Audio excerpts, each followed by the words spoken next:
Atur nuwun Pak Dekan, Dr. Eko Suwardi, yang kami hormati Bapak Rektor dan Ibu Wakil Rektor yang tadi telah memberikan sambutan atas nama Bapak, kemudian seluruh jajaran Eselon 1 yang pada siang hari ini ikut hadir, Pak Sekjen, Pak Dirjen Perbendaraan, Pak Sekjen adalah Pak Hadianto, beliau sarjana hukum tapi juga dari Harvard. Pak Dirjen Perbendaraan adalah Dr. Marwanto, lulusan dari UGM. Kemudian Ibu Irjen adalah Busum, beliau dari STAN dan lulusan master dari Amerika. Pak Isa adalah Dirjen Kekayaan Negara yang insinyur dari ITB tapi ngambil master di the University of Waterloo. Jadi saya kalau lihat dari 4 eselon satunya Kementerian Keuangan itu diversity. Ada dari Unpad, UGM, STAN dan dari ITB. Wakil menterinya UGM juga. Menterinya kebetulan UI. Presidennya UGM. Dan saya hormati seluruh pimpinan dari Prodi Magister Ekonomika Pembangunan FEB UGM dan para dosen serta mahasiswa yang saya banggakan, saya sayangi. Saya akan menyampaikan suatu topik yang sebetulnya kalau saya sebagai Menteri Keuangan ini termasuk topik yang jarang diketahui tapi sebetulnya favorite. Karena ini sering sekali saya pakai dalam banyak sekali kesempatan mengenai bagaimana Republik Indonesia mengalami evolusi di dalam pengelolaan keuangan negara yang sangat fundamental, luar biasa. Jadi saya akan membuat outline 5 hal. Satu mengenai apa yang disebut barang milik negara yang merupakan bagian dari seluruh kekayaan negara. Dan kedua, barang milik negara dan aset atau kekayaan negara. Bagaimana kita membuat kinerja dan menilai barang milik negara itu, dan bagaimana peranan barang milik negara dalam APBN, dalam kebijakan fiskal, serta tentu tantangan bagaimana kita mengoptimalkan ke depan. Ini adalah sesuatu yang ingin saya bagikan pengalaman sekaligus mungkin informasi yang di dalam, saya hampir yakin Pak Tony di sini sebagai dosen yang sangat top di luar negeri maupun di dalam negeri, lebih senang ngomongin tentang makroekonomi. Ini BMN itu tidak pernah di dalam radarnya para ekonom, jarang sekali mereka. Jadi ini bagus kita mengekspan pemahaman mengenai keuangan negara secara keseluruhan. Saya akan memberikan mulai dengan definisinya dulu. Saya sebetulnya nanti kepengen cuman di dalam slide saya belum dipenuhi dengan masalah kebijakan fiskal, tapi karena waktu saya 45 menit saya akan coba untuk selesaikan dalam 45 menit. Tadi diambil Pak Eko banyak banget soalnya CV saya panjang banget soalnya. Kita mulai dengan bahwa kalau bicara tentang keuangan negara dan neraca, dan kalau dalam hal ini kalau kita bicara neraca dari laporan keuangan pemerintah, yang itu yang bertugas Pak Marwanto ini Dirjen Perbendaraan, kita ada sisi liability, ada sisi aset. Dalam aset itulah yang kita sebut kekayaan negara.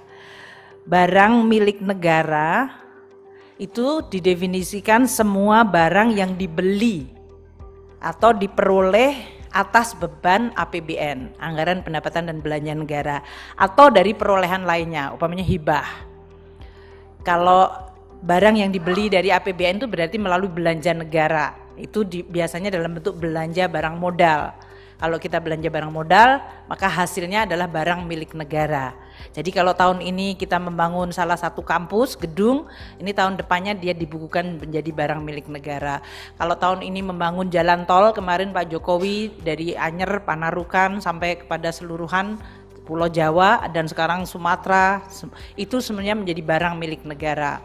Atau melalui perolehan lainnya, itu biasanya hibah. Kalau kita ingat dulu Aceh mengalami tsunami, dan kemudian dibangun lagi, sebagian melalui APBN, sebagian adalah bantuan banyak sekali dari segala macam pihak, masyarakat, dunia internasional. Itulah kemudian jadi barang milik negara. Kalau kita bicara tentang Jogja waktu itu juga, namun sebagian yang kita keluarkan oleh pemerintah itu juga bisa dihibahkan ke masyarakat sehingga tidak masuk dalam buku kita. Umpamanya pemerintah membangun kembali untuk sekarang Lombok, itu sebagian adalah 50 juta untuk rumah yang rusak berat. Itu tidak akan masuk dalam bukunya pemerintah nanti karena itu adalah dihibahkan ke masyarakat. Nah, barang milik negara adalah bagian dari SAT yang lebih besar, yaitu yang disebut kekayaan negara. Kalau kekayaan negara itu sebetulnya adalah seluruh kekayaan hayati dan non hayati, baik yang berwujud maupun yang tidak berwujud, karena bisa dalam bentuk property right. Tadi Ibu Ika menyampaikan bahwa UGM telah membangun hilirisasi di alat medikal dan itu kemudian sudah dipakai. Property right itu juga aset. Kita nggak boleh kemudian siapa saja mereplicate dan membangun atau membuat. Jadi kekayaan negara adalah seluruh barang hayati, non hayati, berwujud maupun tidak berwujud, yang bergerak maupun tidak bergerak. Tapi tidak termasuk tuyul dan jin ya, itu nggak masuk dalam bukunya kita. Yang dikuasai dan dimiliki oleh negara, itu adalah set kekayaan negara. Jadi barang milik negara itu merupakan subset dari kekayaan negara. Kekayaan negara sendiri terdiri dari kas tidak maupun setara kas, piutang, barang milik negara, dan kemudian investasi pemerintah dan kekayaan negara yang dipisahkan, termasuk kekayaan negara yang lain. Kenapa kalau BUMN itu adalah juga kekayaan negara, tapi dia dipisahkan. Tapi dia masuk di dalam asetnya kita sebagai kekayaan negara, tapi yang dipisahkan. Nah, ini untuk mengenal dulu. Karena di mana ini barang milik negara itu berasal adalah seluruh segala sesuatu yang diperoleh melalui APBN maupun sumber lain. Jadi kalau di dalam APBN kita selain bayar gaji, belanja barang seperti untuk belanja ini listrik dan yang lain-lain, kalau kita membangun maka dia akan menjadi barang milik negara pada tahun selanjutnya. Untuk pengelolaan barang milik negara, prinsip-prinsipnya itu sebetulnya sudah ditulis di dalam Undang-Undang mengenai Perbendaharaan Negara tahun 2004 nomor 1. Di mana di situ bahwa kita harus mengelola barang milik negara secara prinsip yang baik, dan Menteri Keuangan memiliki tugas yang sangat spesifik di situ. Dia harus pertama merencanakan, mengadministrasikan, melaporkan, mendayagunakan, dan harus memberikan nilai tambah. Makanya kalau kami kadang-kadang sering saya cerewet, bukan karena saya perempuan, tapi itu adalah karena memang mandat undang-undang bahwa kalau setiap rupiah yang kita belanjakan dan dia sudah menjadi barang, maka dia harus kita administrasikan, dilaporkan, didayagunakan, dan dinilai tambahkan. Saya akan sangat sedih, bahkan sampai hari ini masih ada temuan BPK, ada kementerian lembaga yang membangun, meminta anggaran, kemudian dia membelanjakan, dia membangun sesuatu, dapat barang milik negara, habis itu barang itu dia tidak mau mengadministrasikan dan mengelolanya. Dia pengen dikasihin ke daerah, daerahnya bilang, saya nggak mau karena saya tidak ikut bangun. Jadi barang itu menjadi barang yang belum ditentukan, apa namanya Pak? Statusnya. Itu namanya BPDPYS, ya itulah singkatannya, itu dari BPK. Barang yang belum ditentukan statusnya, sudah diproduce selama APBN kita, umpamanya Menteri PU yang lulusan Gajah Mada juga, umpamanya bangun sesuatu, jalan, dan kemudian dia mengatakan barang ini mau saya hibahkan ke daerah. Karena itu dibangunnya di daerah, terus daerahnya bilang, saya nggak mau, karena itu bukan saya, itu bukan anggaran saya tidak minta. Itu sering terjadi di beberapa kementerian dan lembaga, dan daerah itu nggak sinkron. Sehingga sesudah dibangun, daerah nggak mau terima, kementeriannya sendiri mengatakan, ini sudah saya bangunkan untuk daerah. Nah, kemudian muncul menjadi temuan dari BPK. Makanya proses perencanaan itu menjadi penting sekali. Nah, untuk kita yang namanya mengelola barang milik negara tentu tidak hanya mengelola dari sisi maintenance, tapi kita harus make sure bahwa dia itu memberikan value atau nilainya, mencerminkan fungsi, dan bahkan kalau bisa menciptakan nilai tambah atau bahkan menciptakan income. Kalau di negara-negara yang sudah maju, bahkan aset seperti ini, Gadjah Mada punya kampus seperti ini, ruangan seperti ini, dia tidak hanya dikuasai oleh dekannya saja, tapi dia dipakai sebagai suatu public space. Kalau mau dipakai untuk ceramah Ibu Menteri Keuangan, itu dianggarkan. Saya seperti menyewa untuk 2 jam. Maka untuk sekian orang per square meter ini ada hasilnya. Kalau dipakai internal, tetap harus ada imputed cost-nya. Karena ini dipakai untuk maintenance dari barang ini. Kekurangan yang sangat banyak di Republik Indonesia adalah kita itu suka sekali minta anggaran untuk membangun, kita tidak memiliki kemampuan untuk memelihara. Kita bahkan tidak terlalu peduli untuk memelihara.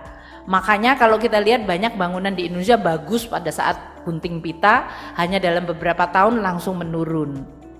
Orang-orang kalau seumuran saya bahkan sering kalau membandingkan, oh itu adalah jembatan dibikin zaman Belanda masih kokoh. Tapi kalau jembatan kita banyak yang baru dibangun kemudian ambruk. Itu masalah perencanaan, kualitas, kemudian maintenance dan valuasi menjadi penting sekali. Jadi kalau saya sebutkan kenapa topik mengenai barang milik negara itu buat saya favorit. Tidak seseksi dan sesering saya bicara tentang fiscal policy, tapi barang milik negara itu sebetulnya mencerminkan bagaimana peradaban suatu negara itu mampu. Dia mencerminkan kemampuan suatu negara untuk merencanakan dengan baik. Dia mencerminkan mengenai bagaimana suatu kementerian dan lembaga mampu mengeksekut untuk yang disebut pembangunan dengan kualitas yang bagus. Dia mencerminkan suatu peradaban dari suatu bangsa untuk menghargai yang dia bangun sendiri. Dia mencerminkan apa yang disebut kepedulian antar generasi. Karena kalau saya setiap rupiah yang saya ambil dari APBN dan saya bangun, ini saya ingin wariskan kepada generasi yang akan datang. Tidak hanya sesimpel, oh ini barang milik negara. Tapi dia menceritakan banyak sekali yang disebut value dan attitude, karakter dan kemampuan kita sebagai bangsa menjaga dan membangun tata kelola yang baik. Itulah yang makanya saya selalu tak henti-henti ikut, bahkan meminta masalah pembahasan BMN itu kita sampulkan, kita selalu sampaikan. Kebetulan yang hadir di sini para dirjen sama sekjen irjen itu adalah orang-orang tokoh di Kementerian Keuangan yang membangun bagaimana kita membangun sistem mengelola barang milik negara. Pak Hadianto pernah jadi dirjen kekayaan. Pak Marwanto udah pernah ya? Enggak kan? Belum. Bu Sum ini adalah irjen yang sangat care mengenai bagaimana membukukan, mengadministrasikan dan mereport, dan sekarang yang menjadi tanggung jawab Pak Isa. Jadi kalau kita bicara tentang barang milik negara, kita akan sangat sedih kalau ada barang yang sudah dikelola, sudah dibangun dengan uang negara, kemudian dia jadi idle. Dia tidak bermanfaat. Dia tidak menghasilkan nilai, dia tidak menghasilkan revenue, pendapatan, tidak ada PNBP-nya, dan dia dikelelerkan begitu aja. Anda akan tanya, apa ada Bu? Oh ada sekali. Dan oleh karena itu ini adalah sesuatu yang saya ingin bidang Universitas Gadjah Mada sebagai academician, tempatnya para academician yang bisa untuk turut serta membangun attitude karakter yang baik dan benar di dalam kita mengelola negara bersama. Seperti diketahui bahwa siklus pengelolaan BMN itu mulainya tentu dari bagaimana barang itu diperoleh. Bisa dari hibah atau bisa dari APBN, yang itu belanja modal. Kemudian sesudah dia diperoleh, dibangun, entah itu jembatan, irigasi, airport, pelabuhan, atau gedung. Kemudian kita harus menetapkan statusnya, penggunaannya dan statusnya. Makanya tadi kalau sampai ada barang yang sudah dibangun, terus nggak ada yang mengelola, itu yang barang yang belum ditetapkan statusnya. Harusnya kalau ada perencanaan dan pembahasan yang lebih baik, maka setiap kementerian, lembaga, dan pemerintah daerah itu harusnya sinkron. Karena belanja bisa melalui kementerian lembaga, bisa juga transfer ke daerah. Daerah menganggap kalau nggak masuk APBD saya nggak perlu harus peduli. Mereka nggak terlalu suka dikasih aset, mereka lebih suka dikasih uang. Saya sendiri yang bangun. Itu juga menggambarkan suatu attitude yang sangat dinamis, yang menggambarkan tentang orang Indonesia secara keseluruhan.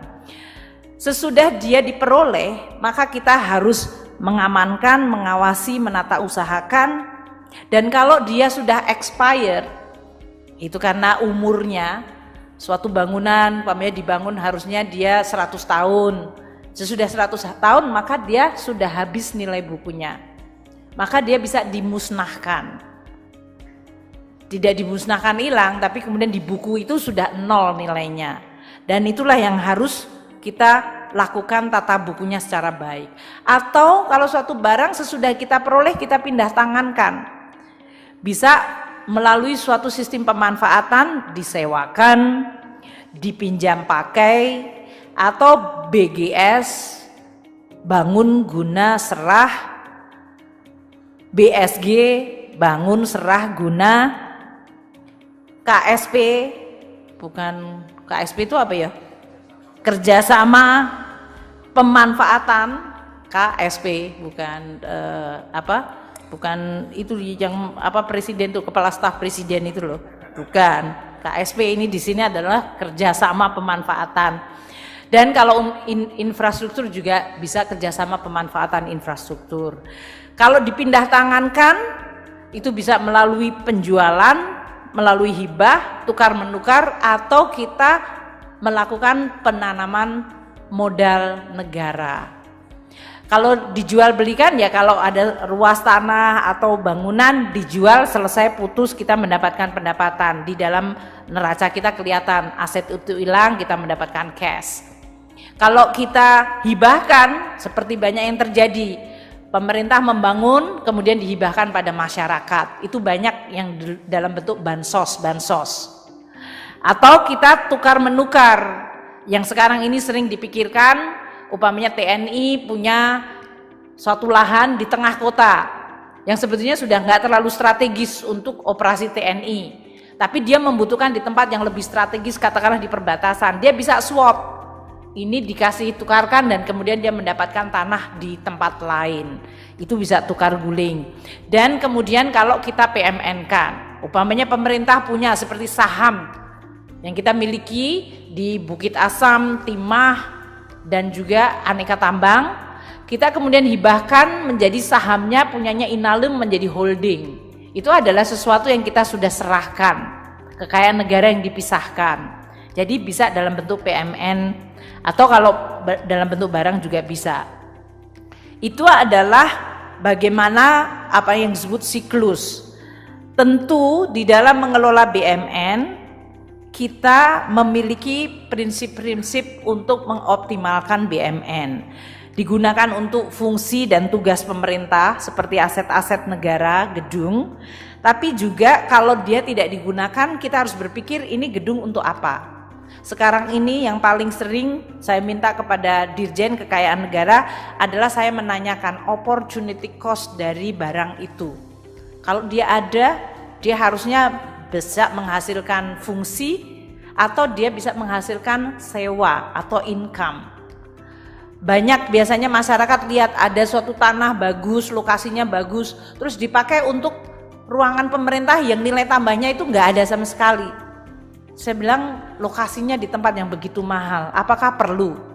Bahkan kalau kita sekarang mengatakan beberapa fungsi pemerintahan yang tidak perlu harus di lokasi strategis bisa di tempat yang lebih less valuable, tempat yang bagus itu bisa nilai tambahnya lebih tinggi kalau kita gunakan untuk yang lain.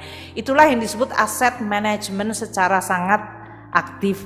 Dan ini bisa yang non infrastruktur dilakukan untuk pinjam pakai, sewa, tadi bangun guna serah, bangun serah guna, atau melakukan kerjasama pemanfaatan. Juga kalau untuk infrastruktur bisa dilakukan kerjasama untuk penyediaan infrastruktur. Kalau kita jual belikan atau kita pindah tangankan juga karena ada tujuan pemerintah. Namun yang saya ingin sampaikan di sini, pemerintah itu bukan entitas yang cari untung. Kemarin kebetulan Pak Presiden Jokowi juga di Kadin juga mengatakan begitu. Jadi kalau kita membangun bukannya kita mau cari untung, karena pemerintah itu dalam mengelola perekonomian kita berhubungan dengan tujuan negara, bukan masalah aset kita dan neraca kita harus menciptakan keuntungan, tapi lebih bagaimana masyarakat menjadi lebih sejahtera, lebih adil, pemerataan. Sehingga kadang-kadang kita melakukan pembangunan di tempat yang tidak obvious, tidak terang-terang kelihatan nilainya secara financial, tapi mungkin nilai sosialnya besar, nilai ekonominya besar, tapi nilai finansialnya bisa lebih kecil. Jadi di dalam pengelolaan itu ada yang disebut financial viability, ada economic viability, ada social dan environmental viability. Tidak seluruhnya adalah dalam bentuk komersial.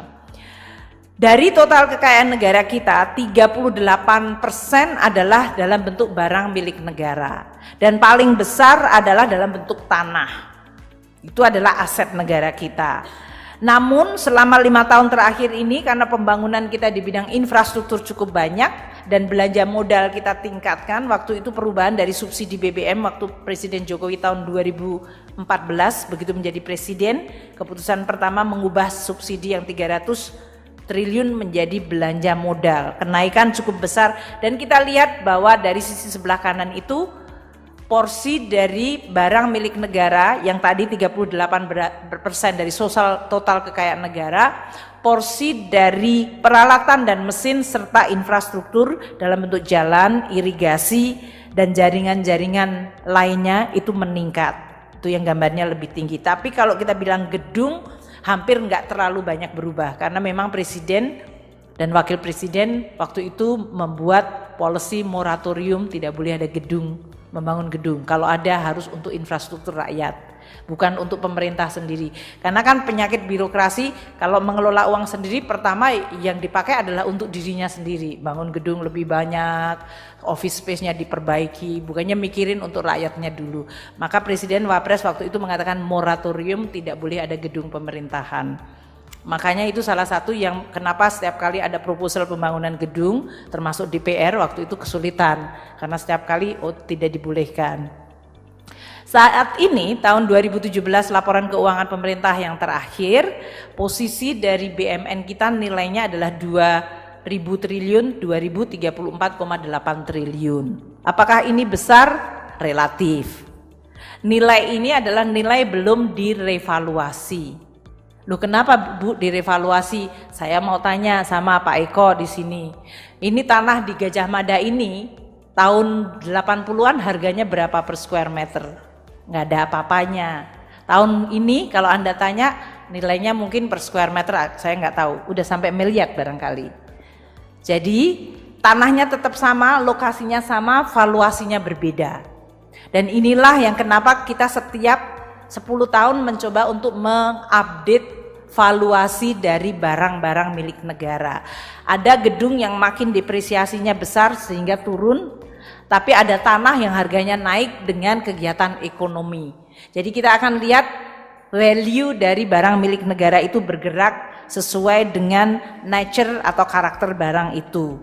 Dan semakin banyak pemerintah membangun irigasi, infrastruktur, maka pemerintah nggak boleh cuma bangun kemudian nungguin sampai dia rusak. Setiap tahun selalu ada implikasinya dalam bentuk maintenance. Saya tahu bahwa ini adalah sesuatu yang kurang menarik untuk kita perbahaskan di dalam kuliah. Pasti para mahasiswa lebih kepengen, Bu, gimana kalau Ibu bicara tentang perang dagang dan depresiasi rupiah, kayaknya lebih relevan deh. Tapi sebetulnya situasi seperti kita mengelola barang ini adalah menggambarkan karakter kita nyepeleke atau tidak mengambil perhatian terhadap hal-hal yang kita sebetulnya peroleh dengan susah payah. Namun sesudah kita peroleh ya sudah gitu aja. Nah, sekarang ini mulai tahun lalu kami sudah meminta kepada Dirjen Kekayaan Negara melakukan revaluasi aset terutama untuk tanah dan bangunan. Dan nilai saat ini tadi kalau Anda semuanya lihat tanah kita cuma 1 triliun, 1000 triliun, 1037 triliun dan bangunan kita 275 triliun. Sekarang dengan revaluasi aset belum kita laporkan karena nanti di BPK akan diaudit dulu. Nilainya sudah melonjak 2.000 triliun sendiri. Kalau tadi disebut 2034 triliun, nilai sekarang dengan revaluasi sekarang adalah 4.200 triliun.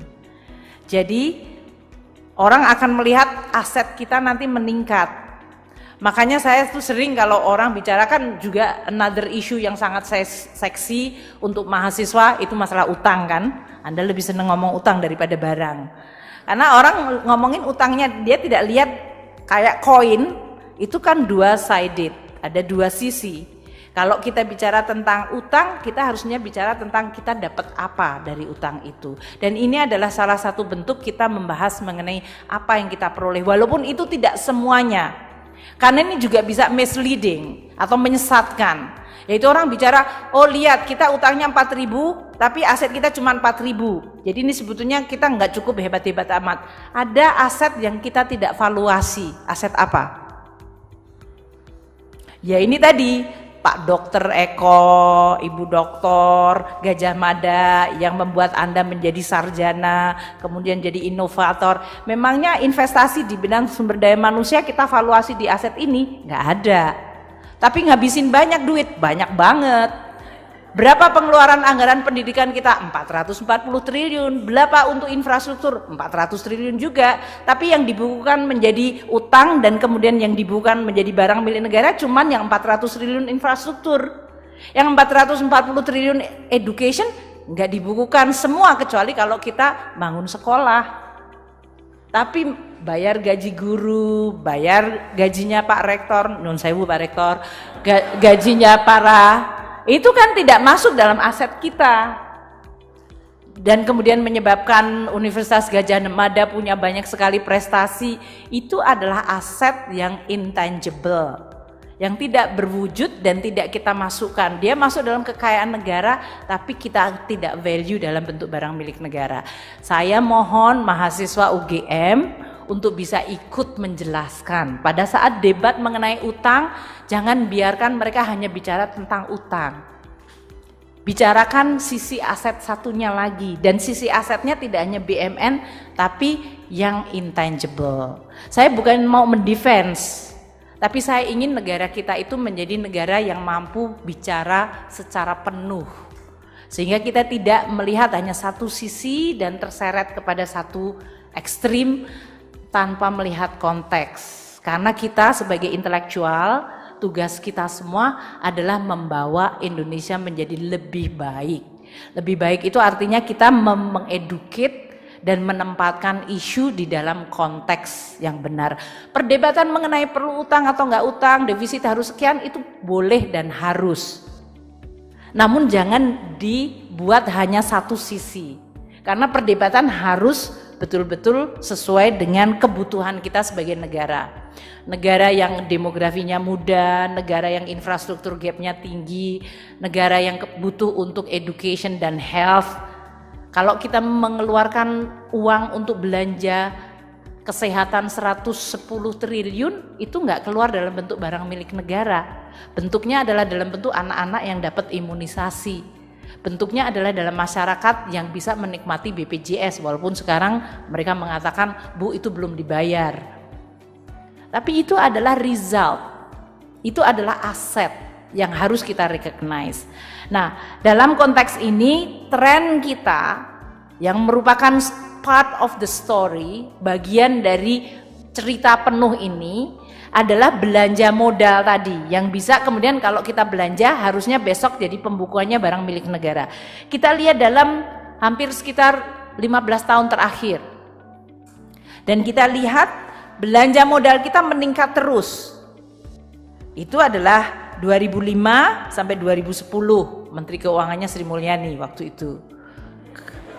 Kemudian saya pergi terus balik lagi, ada hiccup-nya sedikit-sedikit, terjadi perubahan waktu itu, konversi dari apa yang disebut pengelolaan BMN-nya itu dalam perlakuan akuntansinya diubah. Namun sebetulnya itu adalah menggambarkan bahwa kita mencoba mengalokasikan fungsi belanja seproduktif mungkin. Hal yang bisa dan mudah untuk secara tangible, secara mudah dilihat dan diraba adalah barang-barang modal yang menjadi barang milik negara. Ini pun tetap harus kita kelola dengan baik. Dari sisi pengelolaan, evolusi Republik Indonesia mengelola barang milik negara itu adalah sangat remarkable, sangat luar biasa. Coba kita lihat statusnya pengelolaan BUMN kita yang diaudit oleh BPK. Mulainya Republik Indonesia tadinya nggak punya neraca. Jadi barang milik negara pun tidak diadministrasikan, tidak direkod. Kita asal bangun, waktu Pak Harto 30 tahun bangun banyak sekali, nggak ada pembukuannya.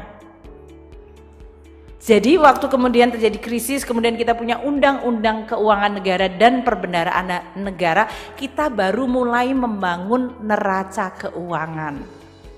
Disitulah baru kita mulai muncul, oh mari kita membukukan dan merekod. Pertama mengadministrasikan, masukkan dulu dalam buku. Karena dulu sering sekali, saya nggak tahu, Anda semuanya mahasiswa masih sangat muda.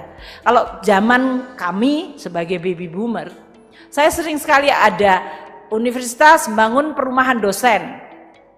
Itu tanahnya milik negara dibangun. Kemudian dosennya sudah pensiun, dosennya sudah meninggal, itu masih dimiliki oleh dosen itu. Tanpa kejelasan apakah barang itu dihibahkan atau tidak. Sehingga di universitas masih masuk dalam pembukaan universitas, tapi sebetulnya ini sudah dipakai oleh dosen dan anak cucunya. Itu banyak sekali barang milik negara. Belum lagi kalau dulu tanah-tanah. Kalau menterinya lagi seneng, oh saya kepengen jual tanah, saya jual tanah saja. Karena dulu nggak pernah ada pengadministrasian.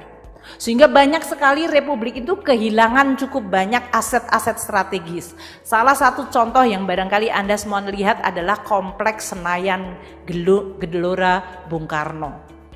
Dulu Presiden Soekarno tuh membangun seluruh komplek itu sampai dengan Manggalawana Bakti TVRI sampai kepada Hotel Hilton, semuanya itu termasuk Hotel Mulia. Itu semuanya sampai ke Plaza Senayan, kalau Anda pergi ke Jakarta pasti pergi ke sana. Itu semuanya adalah semua komplek milik negara, Kemayoran. Karena tidak pernah dibukukan, suatu saat terjadi tadi kerjasama, tiba-tiba swasta sudah punya title. Sehingga waktu kami memulai membuat pembukuan, Hotel Hilton itu sudah tidak ada di dalam title-nya.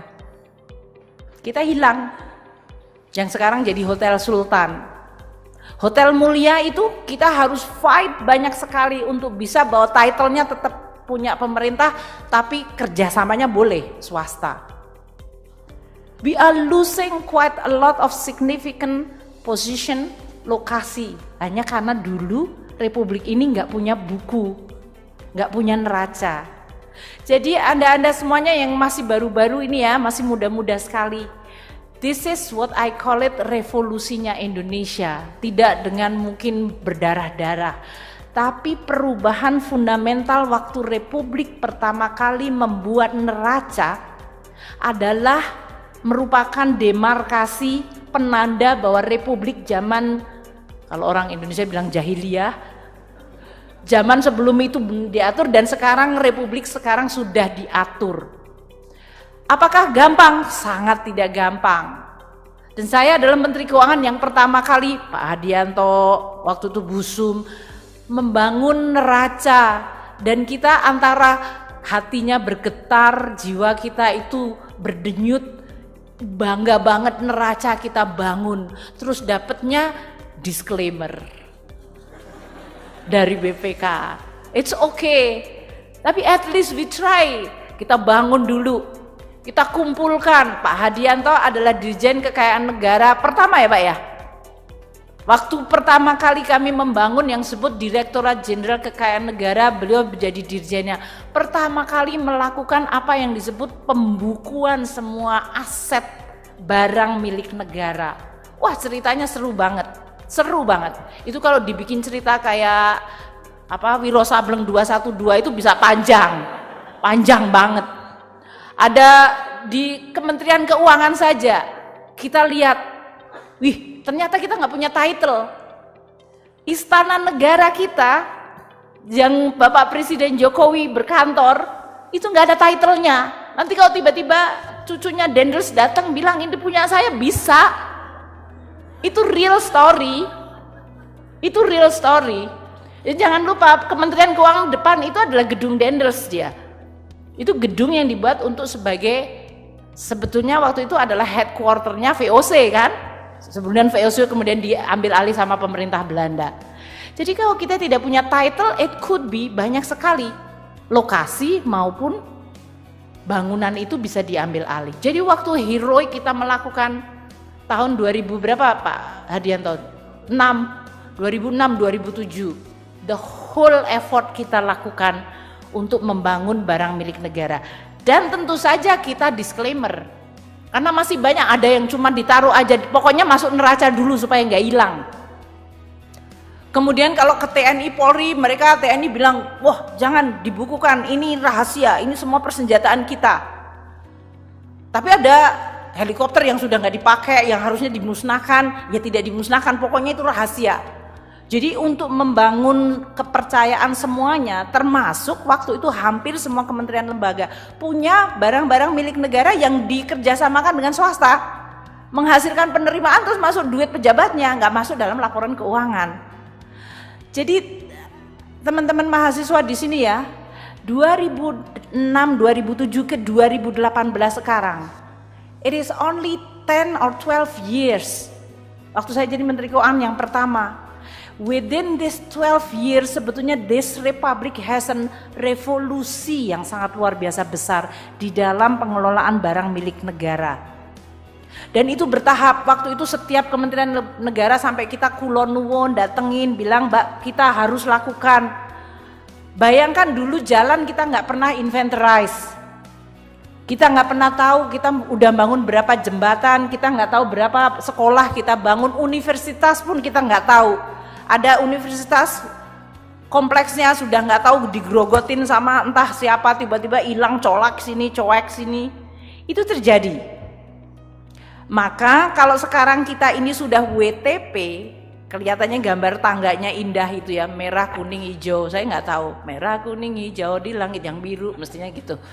Tapi itu menggambarkan the evolution dari kita. Sekarang kita sudah masukkan dalam, sudah divaluasi, sudah diadministrasikan, dan bahkan saya minta sekarang adalah pemanfaatan.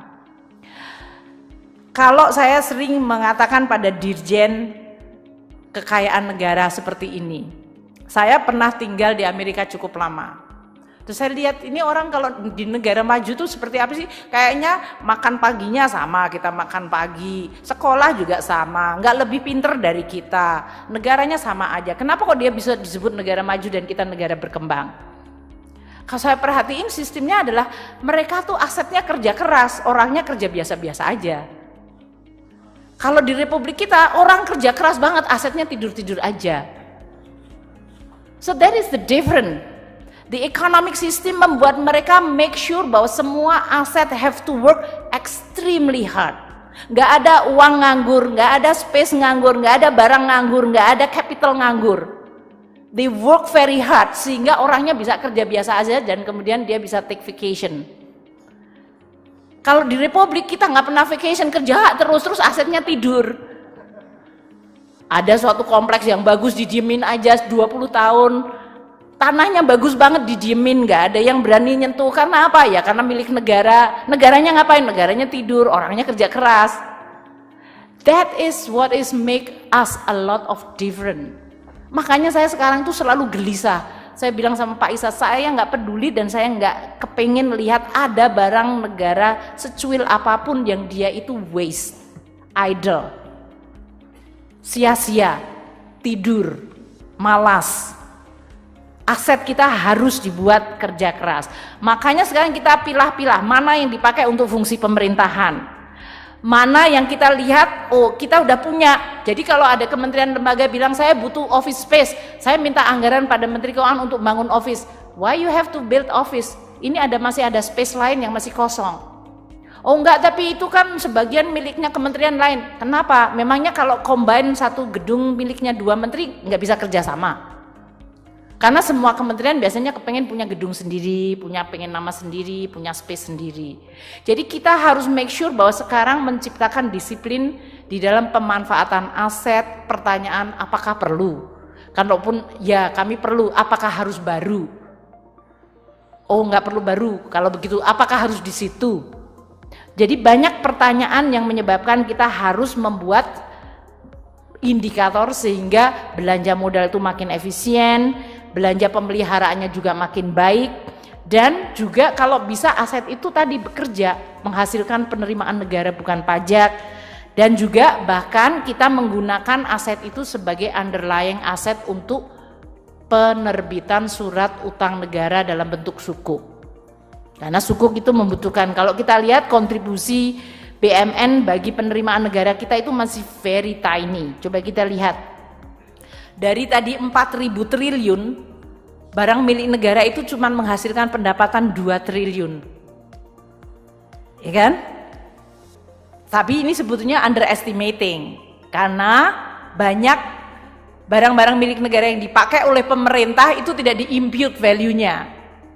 Kita kayak, oh ini milik kita sendiri jadi kita nggak perlu rent. Padahal kalau the same gedung kita renting ke swasta, mereka willing to pay per square meternya berapa.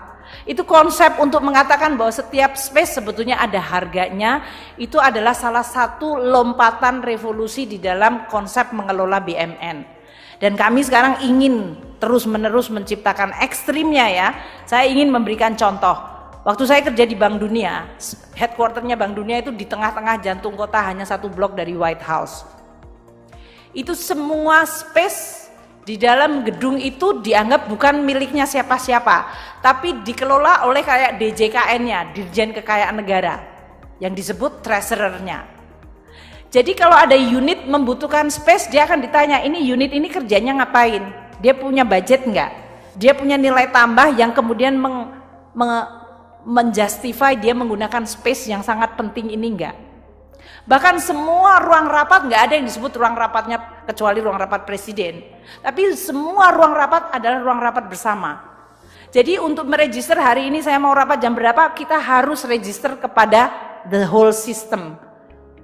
Coba bayangin, Anda semua akan lihat di sini, saya hampir yakin dekan tuh punya ruang rapat. Kalau dekannya nggak pakai, ya nggak boleh disentuh-sentuh. Kalau dosen mau rapat, cari tempat lain di kelas kayak. Itu karena kita menganggap, oh itu kan harus kehormatan dekan harus dijaga. Padahal it's just an asset, a space that we can use together. Dipakai, tadi yang disebut barang itu termasuk space harus bekerja keras. Ini adalah sesuatu yang mungkin perlu untuk mindset.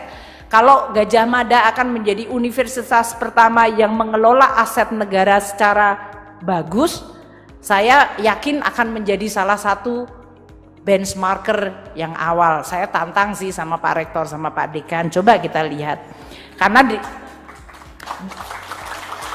di Kementerian Keuangan saya lagi mau mencoba untuk membuat berkali-kali, tapi mendobrak birokrasi angel banget loh. Saya bilang sama Pak Sekjen, sekarang kita bikin, Bu mau ruang rapatnya Ibu dipakai, nggak apa-apa. Di negara lain sekarang ada yang disebut konsep office space itu adalah open. Kita masuk, kita nggak punya ruangan. Apalagi kalau dia kerjanya adalah mobile. Jadi yang ada apa? Ada suatu locker atau kita tempat meja bersama dan colokan. Jadi kalau saya datang, saya langsung kerja dimanapun kursi berada, kayak di kafe aja. Lu Bu, nanti kalau dari sisi kalau semuanya sekarang barang itu sudah confidential, Bu, nanti kalau saya mau telepon kakak saya atau anak saya gimana? Ya nggak apa-apa, namanya open space, kan Anda tidak lagi berselingkuh. Bilang saya harus bilang, oh saya diterima, saya lagi harus ketemu sama guru, anak saya sakit. Emangnya kenapa? Semua orang juga punya anak, semuanya punya itu. So open space creating transparansi, tapi juga yang disebut seluruh alokasi itu dipakai secara maksimal. Kalau Anda pernah pergi ke Bloomberg Space di London, itu adalah the smart and the best. Di Indonesia sekarang ada, saya dengar tapi saya belum visit, yaitu Unilever. Headquarternya di Serpong, itu termasuk katanya an open space dan bagaimana mereka melakukan. Saya pengen pergi ke sana, mau ngajak Pak Dirjen-Dirjen saya itu untuk saya change aja the way we manage barang. Poin saya adalah kalau kita mengelola barang ya jangan gitu-gitu aja, nggak boleh barang itu tidak produktif dan tidur. Kalau next kita akan lihat berapa sih yang tidur di barang milik negara kita yang tidur. Kalau menurut yang disampaikan oleh Pak Isa, kita sudah turun next, yaitu aset tidur kita dulu pernah 49 triliun, sekarang tinggal 20 triliun. Kecil enggak sih, 20 triliun gede banget. Tapi sudah turun separuh, jadi sudah bagus, lebih dari separuh. Tapi kita ingin tidak ada yang disebut aset yang tidur dan idle. Dan terakhir mungkin saya sampaikan tadi, revaluasi aset yang kita lakukan di 2017 dan 2018 itu adalah melakukan seluruh barang dan tanah, gedung bangunan, dan jaringan-jaringan infrastruktur. Kenaikan nilai barang milik negara mencapai 372%, sehingga nilai wajar sekarang mencapai 5.700 triliun. Dulu nilai bukunya cuma 1.500 triliun. Jadi kalau orang mengatakan utang kita kok nambah terus, aset kita juga nambah terus dalam hal ini. Itu adalah sesuatu yang kita ingin sampaikan. Dan secara khusus dalam hal ini, kalau kita lihat salah satu eksperimen dari Kementerian Keuangan adalah membentuk apa yang disebut BLU Elman. Ini sekarang Elman akan diserahi semua aset yang tadi disebut idle, sehingga mereka bergerak seperti kayak property company. Setiap space kalau tidak menghasilkan, saya akan tanya indikatornya gimana. Jadi ini sekarang dipegang oleh Bu Puspa ya dalam hal ini. Dan kita menggunakan asetnya secara clean dan clear dan bagaimana mengelolanya. Pada akhirnya tentu kita ingin Republik Indonesia itu punya paradigm baru di dalam mengelola kekayaan negara dan barang milik negara. Saya baru bicara barang milik negara, saya belum bicara tentang kekayaan negara yang hayati, yang saya bicara harus dihitung secara accrual. Saya belum bicara mengenai bagaimana barang milik negara untuk divaluasi aja, stafnya Pak Isa itu harus naik motor perahu kecil hanya pergi ke salah satu pulau yang terpencil hanya untuk memvaluasi salah satu Pak? Mercusuar. Jadi jangan pernah anggap sepele. Meskipun dia di salah satu pulau terpencil kita bangun ada mercusuar, kita tetap masukkan itu dalam buku dan kita masukkan dalam aset negara. Terakhir tentu saja pada akhirnya kita akan memperbaiki terus. Perjalanan sudah cukup spektakuler, banyak yang di-achieve, yang dicapai, namun masih banyak. Saya berharap para mahasiswa sekarang mulai banyak yang memiliki minat untuk menekuni bidang-bidang seperti ini. Asset valuation, asset management. Karena ini adalah sesuatu yang bidang yang sangat tidak terlalu banyak menonjol tapi sebetulnya penting sekali, sama seperti akuntan dan yang lainnya. Kesimpulannya tentu bahwa manajemen BUMN merupakan hal yang penting dalam keseluruhan kekayaan negara kita, pengelolaan keuangan negara, dan kita akan terus memperbaiki tata kelola termasuk menggunakan inovasi dan teknologi. Pak Isa sekarang sudah menggunakan pembukuannya adalah menggunakan teknologi information, sehingga kita berharap bahwa sistem informasi mengenai barang milik negara bisa diketahui secara jauh lebih akurat dan selalu updated setiap saat. Terima kasih, mari kita semua benahi aset negara untuk Anda semua, generasi yang akan datang, dan untuk Anda wariskan ke generasi yang akan datang lagi. Terima kasih, Assalamualaikum warahmatullahi wabarakatuh.